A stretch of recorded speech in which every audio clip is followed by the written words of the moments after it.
He made my first Godzilla theme, and we all know it. It's probably the most goofy one out of them all. It's really sad that people hate Riichiro Manabe's work, but I do honestly understand why. He did the music for one of the most controversial Godzilla films, Godzilla vs. the Smog Monster, and he also did one of the worst, Godzilla vs. Megalon. According to Stuart Galbraith, he also turned into quite a curmudgeon, and flat out refusing to answer some questions asked about his work, and it was clear he hated his music scores in general. Before him, it was primarily Ifukube who did the Godzilla scores. Masaru Sato did only 3, Godzilla Raids Again, which was his first film score ever, Godzilla vs. the Sea Monster, and Son of Godzilla. Raids Again doesn't really count because it was his first, and though it has ominous parts, not a very good score. His other scores were fun and energetic, but he never made an official theme. He also was chosen by Jun Fukuda because Fukuda was comfortable working with him, and not Ifukube. And just to be clear, I'm talking about the films made before Godzilla vs. the Smog Monster. So why was Manabe chosen? I have a couple of theories, and to be clear, these are all conjecture because there isn't no real reason given out there, but this is just me trying to connect some dots. Manabe was quite a prolific composer in the 1960s, doing many of Nagisa Oshima's films, which they're actually quite good. He was actually quite similar to Masaru Sato, though slightly less, original, I suppose. But in the 1970s, he started composing music for softcore Roman pornos for Nikatsu and playing with the synthesizer. This is when things started getting weird. We know in the 1970s that Toho was hurting for money. Why am I so obsessed with 1970s Toho? I will tell you why. And it is because they were constantly trying to make something out of nothing, and that is an admirable job, even though the movies themselves as a whole were kind of lacking, especially compared to the lavish productions of the films made in the 1950s and 60s. Ifukube was too expensive, and Masaru Sato was only working on higher-end productions like Submersion of Japan. However, Manabe was working with Toho on a few cheap horror films called the Bloodthirsty Trilogy. His scores for those were extremely dark and even unnerving, and I actually highly recommend the trilogy if you get to watch it. I highly enjoyed them. Their answer to the Hammer horror films, really. I think he was hired to do the scores for Godzilla simply because he was cheap. That's not an insult to Riichiro Manabe, and I'll praise him a little bit later. He was just simply there to be used as a tool. That's exactly what he is. I'm not saying he was a tool. Toho was using him like a tool, like they were doing with Toho Eizio, who were now in charge of, making special effects films. They were just using them as tools to make some money. And let's face it, Godzilla was one of the only franchises Toho had left. They went from making around 30 pictures a year, or 70 pictures a year, to 30, and only 10 of those were actually in-house productions. The other 20 they were only distributing, especially after Daiei went out of business. And let's face it, we all love money. Those who say they don't are lying. And I don't blame Manabe for taking the job. Again, this is all just conjecture because of interviews with Manabe and his stance on his work. I also want to reiterate that I love his scores. Even his pornos. They're fun, what can I say? His 2 Godzilla scores are perfect for the tone both went for. Crazy and insane with Hedorah and silly and campy with Megalon. I even like his Godzilla theme because it perfectly encapsulates the heroic Godzilla featured in the 1970s. While Ifukube captured the more darker, brooding Godzilla, even in Terra Mechagodzilla, that is a darker film compared to even most of the 60s Godzilla films, and Ifukube's theme perfectly fits that. Riichiro Manabe's theme perfectly fits this particular incarnation of Godzilla. It's also fun to note that with Hedorah, none of the old guard who worked on the original Godzilla films were there. We had Kimura, who never really wrote Godzilla films before. Destroy All Monsters doesn't really count because it's not really a Godzilla film when you look at it. It's a science fiction film with Godzilla in it. This was also Teruyushi Nakano's first Godzilla film as a special effects director after the resignation of Sadamasa Arikawa. If you want to know why, watch my Space Amoeba review. This was Yoshimitsu Banno's first film as a actual director and not just an assistant director. He had promised, just like Ishiro Honda, and that's why he was helmed the job. This was Yoichi Minota's first and only film as the director of photography. He mainly worked in the special effects department as a DP, and he was the special effects DP for Destroy All Monsters and King Kong Escapes. This was due to Hedora having such a low budget that there was only one crew instead of the usual two. Usually you worked with two crews. You had the live action, helmed by the director, such as Ishiro Honda, and you had the effects, usually helmed by Eiji Tsuburaya, for example. This film only had one. It fit that the music was different too. So Manabe was a decent choice. He was fresh, and he was new.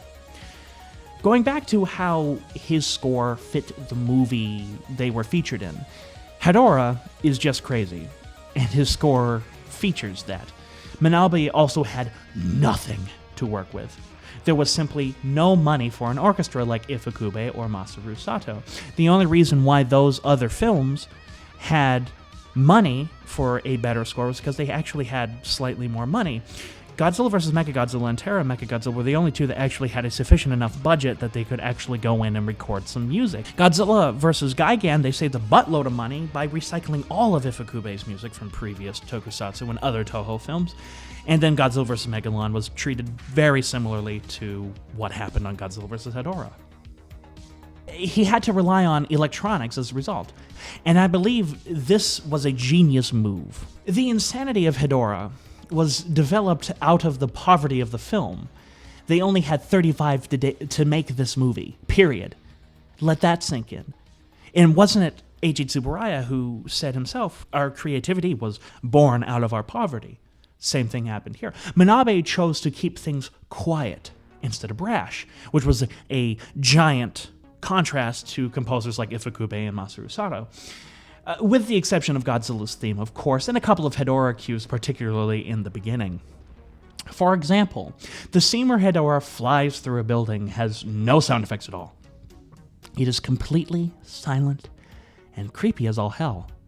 The AFP dub actually took a cue from earlier in the film and overlaid it over that sequence, because I guess they felt it too weird, and it is bizarre, but it fits the tone of the film. And as a result, the film actually loses its impact as a result. That particular sequence where the building starts melting and falling over, and there's no sound effects whatsoever. Hedorah's first appearance as his final form, the upright one, is also terrifying. It's so quiet and ominous and simple. And it beautifully does its job at establishing that the smog monster is unlike anything Godzilla has fought before. This was indeed something Banno and Kimura wanted to convey in the script. It also isn't afraid to be quiet. Hedorah moving for the trucks between the electrodes is actually really tense, and as he moves for the camera, cut with the flashing lights, cut to the reactions of those watching, it's pretty tense, and Hedorah killing the partygoers on Mount Fuji is not loud and brash. In fact, when they all die, it gets ominously quiet as Hedorah's theme plays. It perfectly fits the movie and the mood of a horror film within a Godzilla film. Megalon is a sadder story. Manabe and Megalon was not used to add to the film, but to simply get it done, and it was clear that that was what was happening with the film. The fact his score was as fun as it is, particularly the Jet Jaguar theme, is an honest testament to Riichiro Manabe. The score here had no real reason to exist other than the music was needed. Manabe used less synthesizers, having a small orchestra this time, which let him make some decent tracks. I love the music of the army moving into position, and when they attack Megalon, it's so strange and very 70s. I'm okay with this. It certainly stands out more than most of the generic soundtracks of Japanese films at the time. Even Masaru Sato's score I found a little generic for a while in the mid-1960s and early 1970s. Blasphemy, whatever. In my opinion, he got out of that slump with Godzilla vs. Mechagodzilla, which is my personal favorite score that he did, right next to Yojimbo. Godzilla's theme is also less brash here, and far more heroic sounding. No longer is it creepy or crazy, but something similar to the emotions conveyed in 60s Batman. Yeah, Godzilla's here. We want to see him do a judo and kick ass, just like Adam West's Batman. It's also a fun score. The best example being the fight music. When Godzilla is slamming Megalon into the ground, completely defying all remote laws of physics, it sounds like a chicken farm. There's a plucking of a guitar there that sounds like it comes straight from a banjo from rednecks in Virginia, and it's so funny. It makes me cock an eyebrow, and then embrace exactly what this film wanted to do, which is entertain kids, because Godzilla vs. Megalon was made for kids, and that's it. When Godzilla approaches Megalon and Gigan, there is what sounds like a spring playing, something straight out of Beverly Hillbillies. How can I also forget the Jet Jaguar theme? Godzilla and him shaking hands at the end after they win the battle. It's bloody beautiful. Who am I kidding? It's so much fun at just how stupid it is. And I say fans need to stop shitting all over this movie, by the way, Godzilla vs. Megalon, and embrace it for the silliness and campiness that it is, similar to Godzilla vs. the Sea Monster. Riichiro Manabe has a bad rep, and I can understand why. Compared to Ifukube or Masaru Sato for the Showa era, there is a clear, distinct difference between all three. But Manabe did something neither Sato or Ifukube did in Hedorah, and play with nothing, which deserves massive respect and props from me. The fact I like the score is just an added bonus. I think Godzilla fans need to really, quite frankly, get their heads out of their pompous asses and view these movies and Manabe's scores for what they are, especially in Megalon. Not only do I think Manabe did an almost impossible job well, but also effectively, be it the creepiness and unnerving sounds with Hedorah, or the camp values in Megalon. He may not have liked them, or even wanted to do them. It's very clear he didn't. But it still doesn't change the fact that he made them for us to enjoy, and I certainly enjoy them, even if nobody else does. And it is his music that still rings in my head every time someone says Godzilla the superhero. It was Riichiro Manabe, and he needs more credit than he gets.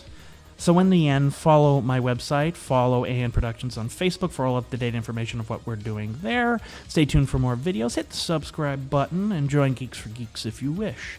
And in the end, this is Adam Noyce of AN Productions saying sayonara.